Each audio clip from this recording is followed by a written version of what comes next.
Hi, friends and colleagues. I am Maxwell Sichilongo talking to you from Kitwe, Zambia.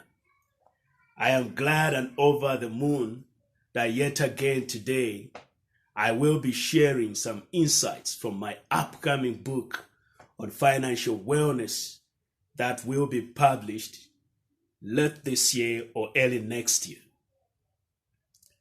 I'm so excited that this book covers the 5 pillars of money that are earning, spending, investing, and saving. It's one component, and it also talks about protecting and borrowing. And I know in today's posting, particularly on this chapter, that initially I didn't want to include in the book. But I think through consultations and sharing notes, I like the way one lady from the Copperbelt University, convinced me that I consider including this chapter because it's so befitting that I cannot do any, write-ups on financial matters where I include other groupings but leave out the couples. So my posting today, I know it's a very hot and eye-catching, chapter that talks about managing money as a couple or managing finances or money as a couple. So this is one topical issue that is thorny in a number of, households. And these households, there are situations where both husband and wife work and they need to be bringing their monies in one pot so that the money can be used for the family. There are also instances where one from the two, spouses works and the other one doesn't do anything. This one who works has to bring the money to the pot and to be used for the family. It goes beyond even instances where both couples are not working, but they're doing businesses here and there. At some point, they need to bring their monies together and to be used for the family. Now, you realize that this is an eye-catching chapter and the most difficult one and very sensitive. So before I proceed, I'd love to read just some few extracts from the chapter. Managing finances as a couple is more than a chore, as it is one of the most sensitive and difficult issues that make marriages break easily. So you can see from the preamble that this is the most difficult and sensitive, matter in homes. And it is one issue that could make a marriage break easily because money issues are sensitive, money issues are difficult because depending on how a couple, discusses and agree and reach compromise and, they set precedents and they follow through those rules. So it is one issue that even when you look at what is happening here in Zambia, where we're experiencing so many gender-based violences, you'd find that one of the leading, causes when it comes to gender violence or even death, it's because of money matters, where couples fail to agree and reach compromise on how they will be using their monies. Further, I'd like to state that for you to keep, money from becoming an obstacle in your relationship, you need to set ground rules for how your household will handle this matter. Because it's very important that ground rules are set in a household on how you'll be using your monies. You agree on how monies will be coming to the pot. You agree who will be doing what and who will be paying for what if both of you contribute. So this is very important that the rules are set. Now, for the sake of this posting, I will just divulge 3 rules. Number 1, either spouse should not hide anything about their money. They need to be truthful. They need to be open enough. Number 2, either of the spouse should not lie about the money. There should be no lying where you get paid 1,000 and you present 400 kwacha. And you give all sorts of reasons why you're presenting a 400 kwacha. There should not be any lies. If you get paid a 1,000 kwacha and due to your commitment at work or elsewhere, you present a 400 kwacha out of 1,000 kwacha, you should be able to explain, to divulge to your partner, this is how I've used the 600. And that cues the element of lying. Number 3, couples or partners in a marriage should learn to trust each other. It is very important that trust becomes the center of your marriage, becomes the center of your discussions when it comes to money matters. Because once you bring in mistrust, this is the recipe, or it leads to conflicts. Okay? So it is very important that these 3 rules are set. Now, there are also instances where we need to be very careful and follow through according to the agreements that we make as a couple. Now, there are ways in which couples feel financially equal. And it's important that when you're setting rules and also even using this money, the family money, together as a couple and with your family members, you should avoid certain instances that bring about inequality. So some of these items that I'll talk about, they bring out equality. They make couples feel at level, at par. Okay? Number 1, make financial decisions together. So there is no room for someone to be making financial decisions by themselves. You need to consider your partner and make decisions as a couple. Number 2, talk about it. It all borders on communication, like I was saying earlier. You talk about your money issues and you move together. There's no need of leaving the other partner behind. So talk about it as you're going on. Talk about it as you're spending. Talk about it as you're saving. So you need to be talking about your monies. Number 3, appreciate each other. It's very important that you appreciate each other. You appreciate each other's contributions, because there are certain instances that in a couple where one works, the other one does nothing, you find that this one person will continue supplying the family. But to the contrary, the other partner doesn't even bother to appreciate what the other couple is bringing in. Even those, spouses who do not work, but they are, housewives or is a house husband, there are certain functions that they play at home. So there is also need to reciprocate. Even the provider should reciprocate to appreciate the other partner for whatever functions or duties that they execute at home. Number 4, set goals together. So whatever goals, whatever future goals that you're setting up, you need to set up those goals together as a team, as a couple.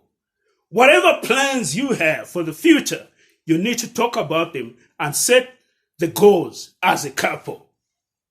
That is very important, because if the one who is providing or the one who is providing more is setting goals, leaving behind the other partner, that is recipe for problems.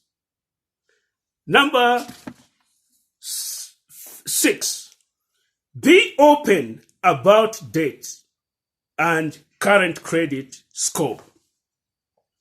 It is very important. Do not venture into credit before, talking about it with your partner. Do not commit the family to debt without letting the other partner know about the debt that you are committing the family to.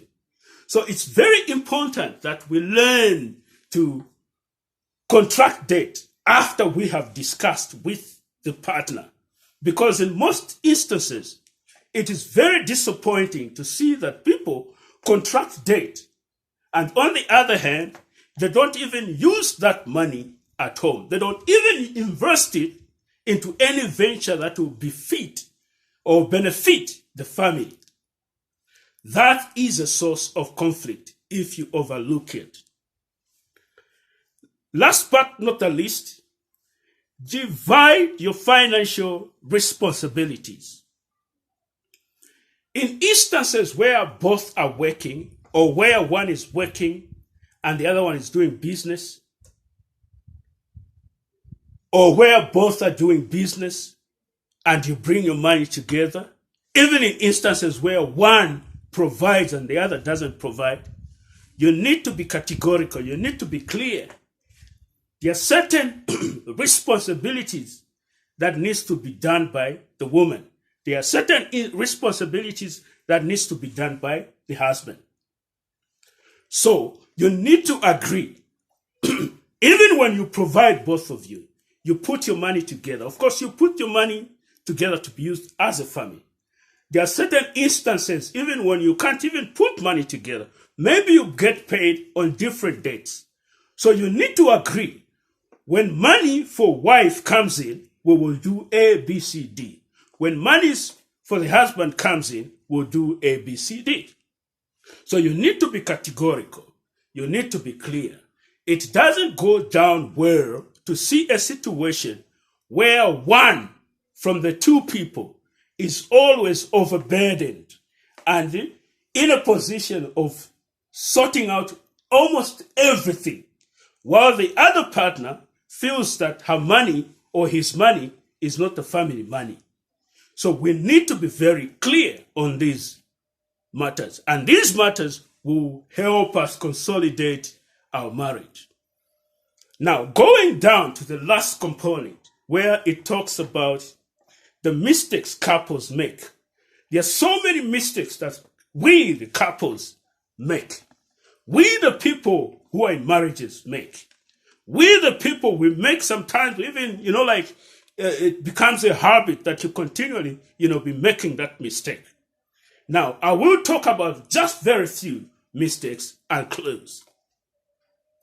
Mistake number 1.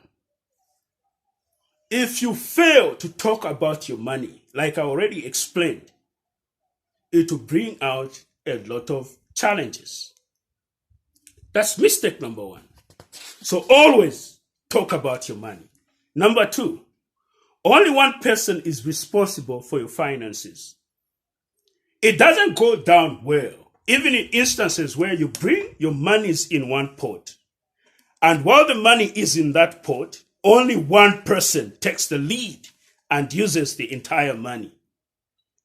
There should be that collective, agreement. There should be that collective, spending, that collective agreement, okay, where the monies will be spent as a team. So we need to avoid instances where only one person uses the money. Number 3, I know this needs some amplification. You should never rush to making a decision where you have a joint account before agreeing what that joint account will be used for. Having a joint account as a couple is one thing that is very important. And it's one thing that almost all the couples should have. But I'm advising you today that do not rush into opening a joint account before agreeing on how that joint account will be used. Because if there is no agreement and you open a joint account, be rest assured that you will start having challenges just from the first month. Because certain expenses will be done without the consent of the other partner. So you need to agree. I know of people who've opened joint accounts, even salary accounts as a joint account, and they're running very well.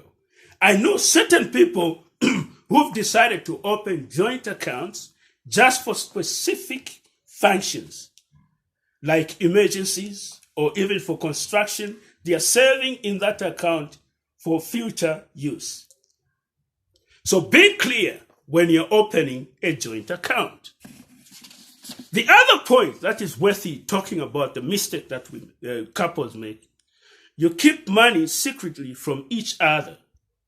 I talked about do not lie on the other side as you are setting the rules. So many couples, despite even having talked about their monies, they still have those elements of hiding certain monies from their partner. They still have that problem of getting family money to be used at their family, which is not right. So you should always try by all means to bring your money to the fold. Even in an instance that you want to set aside certain monies to be used by your family, you need to still divulge to your partner. So never, never hide money from your partner, because this is a mistake that so many people make. The other mistake that people make is to failure to save for emergencies. I have talked about this in brief. Couples should always have a backup. Couples should always put a certain amount aside for unforeseen circumstances, for emergencies. You cannot always be borrowing, even for small things. So certain savings are very important. But most couples make a mistake by using all their monthly income, before even the next pay comes. So in between the time they finish their monies from the current month to the next month when they'll be getting paid, it is all trouble in this period of time. So we need to learn to set aside some monies for emergencies. The other issue is ignoring the details. I know this sounds so technical, but do not ignore the details. As you are dating, or even up to the time you get married, you could have seen certain traits, appearing from your partner, certain colors being shown. Okay? Certain ways of using monies that are not okay. So do not ignore those. Talk about them. Ask your partner to work on them. Because once you ignore those traits, they will come to haunt you. They will keep on haunting you until the time you fight and you separate. So do not ignore the details. Last but not the least, it is very important that couples learn about the 5 pillars of money. It is very important that couples talk about how to earn money, and they should not only stick to just one source, but they should open up for many sources. Couples should always learn how to best spend. Do not impulsively spend. If it's family money, spend according to the plan, according to the budget. Thirdly, couples should learn how to save and invest. You cannot just be squandering the money that you get per month in that particular month. There should be some foresight, some focus for you to save and invest. Fourthly, couples should learn how to protect protect their monies. In instances that you even have properties, you need to learn how to protect them. Talk about insurance. Talk about maintaining your buildings. Talk about maintaining your house. So that if there are instances where you can put it on rent, it is in good shape. Talk about even protecting your cars and so forth. Last but not the least, talk about borrowing. It's very important that couples avoid unnecessary borrowings. They should avoid by all means. Borrow when it's necessary. Thank you.